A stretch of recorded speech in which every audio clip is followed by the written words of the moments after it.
યોગેશભાઈ ભાષા, સામાજિક કાર્યકર ધોરાજી। આજે સવારથી ડોક્ટર બાબા સાહેબ આંબેડકરની પ્રતિમાએ સમગ્ર અનુસૂચિત જાતિ સમાજ જે નાની પરબડી ગામે વિમલ નામના યુવાનની હત્યા થઈ એના આરોપીઓને તાત્કાલિક ધરપકડ થાય એના માટે ધરણા ઉપર બેઠો હતો। પણ સવારથી આજે સાંજ સુધી ધરણા ઉપર બેઠા બાદ અત્યારે એની ડેડ બોડી પીએમ કરી અને રાજકોટથી લાવતા હતા ત્યારે પોલીસના કહેવા પ્રમાણે આરોપીની ધરપકડ થઈ ગઈ છે।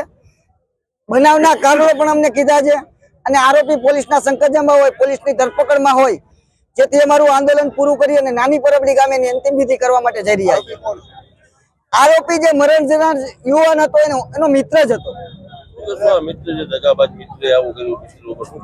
ખરેખર તો મિત્રો એવા હોય કે જે કપરા સંજોગોમાં કામ આવે, પણ આવા દગાબાજ મિત્રોથી અત્યારે લોકોએ ચેતવું જોઈએ, કારણ કે આવા મિત્રો જે તકવાદી મિત્રો હોય એવા મિત્રોની દોસ્તી કરવાને બદલે જે ખરેખર હકીકતમાં કપરા સમયમાં કામ આવે એવા મિત્રો હોવા જોઈએ।